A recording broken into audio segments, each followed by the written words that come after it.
Yo, what's up everybody? Big Mondo here. You know me, seeking God's kingdom and his righteousness. Hoping you guys are doing the same. So in Matthew chapter 7, verse 15, it says, "Beware of false prophets who come to you in sheep's clothing, but inwardly they are ravenous wolves. You will know them by their fruits. Do men gather grapes from thorn bushes or figs from thistles? Even so, every good tree bears good fruit, but a bad tree bears bad fruit. A good tree cannot bear bad fruit, nor can a bad tree bear good fruit. Every tree that does not bear good fruit is cut down and thrown into the fire.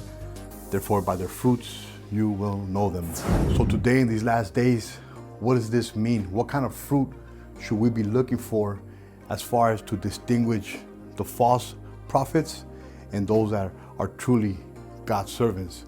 What is one fruit that we could look at? Just to tell you off the bat, what is the fruit that we should be looking for in these last days of who is the true prophet and who is a false prophet?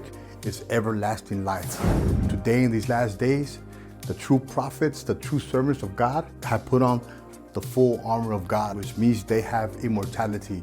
In the last days, the true servants of God, they're not gonna die. Look at what Zechariah 13 says.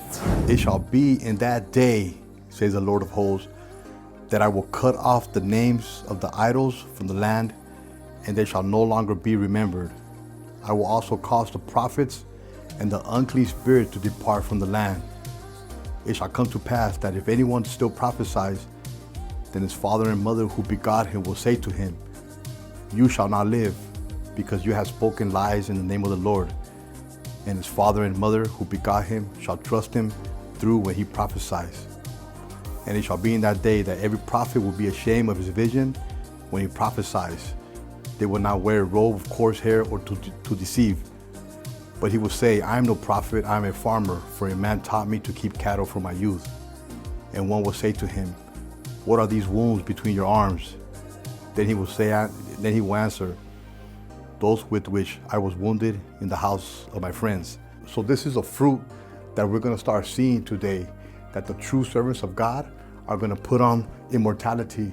And these false prophets, their fruit is that they're going to be cut off. Because according to what Matthew chapter 7 verse 16, it says, "You will know them by their fruits.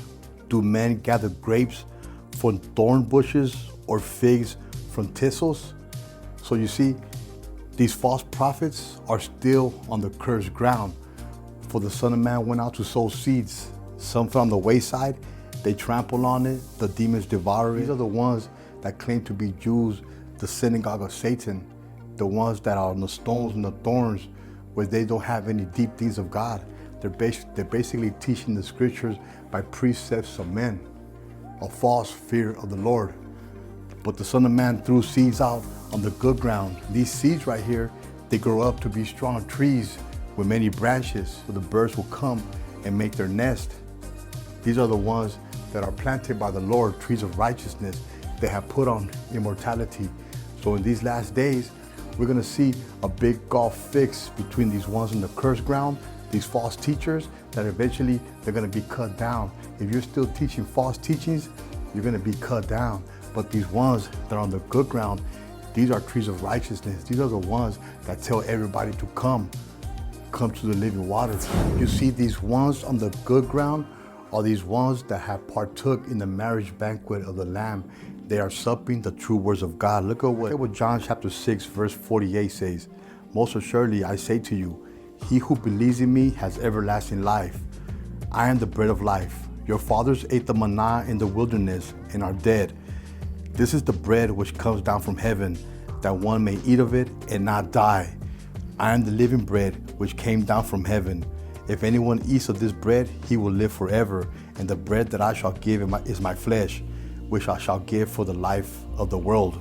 So you see, today, the revelation of Jesus Christ, which God gave him to give unto his servants, things that must shortly come to pass. For blessed is he that reads and understands these words today, because he has put on immortality. I tell you a mystery, we shall not all sleep. See, the true servants of God are these ones on Mount Zion, with Jesus Christ. They have been redeemed, the first fruits. They're blameless. They have no lie that comes out of their mouth. And they're singing a new song. What is this new song? The revelation of Jesus Christ, because Jesus Christ now has been revealed to us through the scriptures, and he has given us everlasting life.